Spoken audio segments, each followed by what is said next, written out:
ओम नमः शिवाय। जय शिव शंकर। आप और हम सभी को भगवान के प्रति सदा आभारी रहना चाहिए। क्यों आभारी रहना चाहिए? इस संसार में कोई ऐसा व्यक्ति नहीं है जिसके सामने समस्याएं ना हो, अभाव ना हो। जो धनवान है उनके पास धन की समस्या तो नहीं है, लेकिन और समस्याएं उनके समक्ष हैं, कष्ट हैं, दुखी हैं वो। और जो धनवान नहीं है उनके पास धन की समस्या है और अन्य प्रकार के भी कष्ट हैं। फिर भी जो भगवान ने हमें दिया है, जो हम सबको दिया है, जितना भी दिया है, उन सब के प्रति हमें हृदय से भगवान के समक्ष आभारी ही रहना चाहिए। भगवान हर क्षण हमारे साथ है। ये जरूरी नहीं है कि हम मंदिर जाएं तभी हमें लगे कि वो हमारे साथ है और हम उसके साथ हैं।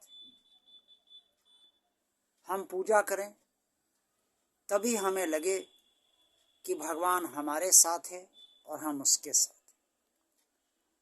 भगवान तो हर क्षण हम सब के साथ है, लेकिन हम उसके साथ सिर्फ तभी रह पाते हैं जब हम पूजा करते हैं उसकी या मंदिर जाते हैं, क्योंकि हर समय भगवान का स्मरण और भगवान से लगाव हमारा रहता नहीं। सांसारिक जीवन में और गृहस्थ जीवन में ये संभव भी नहीं है कि हम हर समय पूजा करते रहें या मंदिर में ही बैठे रहें, भजन करते रहें, कीर्तन करते रहें या सत्संग करते रहें। क्योंकि संसार में जब ईश्वर ने हम सबको भेजा है तो उसके प्रति हमें सभी के प्रति, चाहे वो परिवार हो, चाहे वो हमारे मित्र हों या चाहे कोई अन्य हो, उन सब के प्रति, समाज के प्रति, देश के प्रति हमें अपने कर्तव्य, दायित्व, उत्तरदायित्व संपूर्ण करने ही रहते हैं। बिना इसके कल्याण संभव नहीं। मृत्यु सारी स्थितियों से छुटकारा नहीं देती। मृत्यु बाद भी यह आत्मा अपने कर्मों अनुसार शरीर धारण करती है और पुनः भगवान की इच्छा अनुसार वो संसार में लौटकर आती है। ये बात श्रीमद् भगवद गीता में भगवान श्री कृष्ण जी ने स्पष्ट तौर पे कही है। इसलिए हमें संसार में रहते हुए ही सांसारिक कर्तव्यों, दायित्वों और उत्तरदायित्वों को संपूर्ण करते हुए भी भगवान से जुड़े रहना है। और हर क्षण बाद या कुछ क्षण बाद या कुछ घंटे बाद हमें भगवान का स्मरण करते रहना है। ये आदत में जब हम शामिल अपने कर लेंगे तो ये आदत हमें स्थायित्व दे देगी और हम भगवान का स्मरण करते रहेंगे। वैसे तो भगवान का हम स्मरण करें या ना करें तो भी भगवान हर क्षण हमारे साथ तो है ही।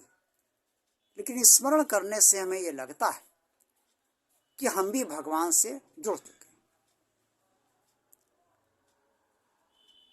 भगवान के प्रति हमें आभारी क्यों रहना चाहिए? जो भगवान ने दिया है उसे हमें सदा प्रसाद रूप में ग्रहण करना चाहिए। माना हो सकता है कि भगवान ने आपको सब कुछ ना दिया हो और जो आप चाहते हैं वो आपको ना दिया हो, लेकिन आप नहीं जानते कि भगवान आपको किस तरीके से संचालित करना चाहता है इस जीवन में, किस उद्देश्य के लिए वो इस जीवन में आपको चलाना चाहता है और उसके पीछे क्या कारण है। अगर मोटे तौर पे देखें तो कारण एक भाग्य भी हो सकता है सभी का, या कारण विधाता की इच्छा भी हो सकती है। विधाता अर्थात ईश्वर, जो ईश्वर चाहेगा वही होगा। भगवान के प्रति आभारी हमें इसलिए होना चाहिए कि हम सब जो कर्म करते हैं उनका जो भी फल हमें मिलता है वो भगवान की इच्छा अनुसार ही होता है, क्योंकि फल का निर्धारण भगवान ही करता है। ये निर्धारण वो सदा न्याय के आधार पर करता है। हर कर्म का फल मिलना है, लेकिन वो फल जब भी मिलेगा, जिस स्थित परिस्थिति में मिलेगा, वो न्याय के आधार पर ही मिलेगा। भगवान ने जो कुछ भी दिया है वो भगवान के समक्ष हमें जरूर कहना चाहिए कि हे प्रभु, सब कुछ आपका ही दिया हुआ है, आप ही मेरे रूप में सारे कार्य कर रहे हैं और मुझसे करवा रहे हैं। मैं कुछ भी नहीं कर पा रहा हूं और कुछ कर भी नहीं पाऊंगा। जो भी करूंगा वो आप ही मुझसे करवाएंगे, तभी मैं कर पाऊंगा। आपकी कृपा निरंतर मुझ पर बनी रहे, मेरे परिवार पर बनी रहे, समाज पे बनी रहे, देश पर बनी रहे, सब पर आप अपनी कृपा बनाए रखें। जो आपके भक्त हैं उन पर भी बनाए रखें, जो आपके भक्त नहीं हैं उनको भी आप संभालें और उन्हें सद्बुद्धि प्रदान करें। हृदय से जब कोई भी भक्त अपने प्रभु के प्रति आभारी होता है तो प्रभु को ये अच्छा इसलिए लगता है कि जो भी भक्त ने भगवान से कहा है वो उसकी अपनी एक अति श्रेष्ठ भावना है, प्रेम है। शिकायत करने का अधिकार हर किसी को भगवान से है, लेकिन इसका मतलब ये नहीं है कि हर समय भगवान से शिकायत ही करते रहें और उसे कोसते रहें। भगवान ने जो दिया है उसका लिए भी भगवान का आभार मानिए, और ये कभी मत सोचिए कि भगवान ने ये किया तो अब ये क्यों नहीं कर रहा है। ये स्थिति बहुत ही निकृष्ट लोगों की होती है, उनकी मानसिकता अच्छी नहीं होती और भगवान के प्रति उनका लगाव हृदय से गहरा नहीं होता है। भगवान के प्रति सदा आभारी रहिए, पूजा कीजिए, वंदन कीजिए, आराधना कीजिए, मंत्रोच्चार कीजिए, मंदिर जाइए, सदा कहिए भगवान आपका ही सहारा है।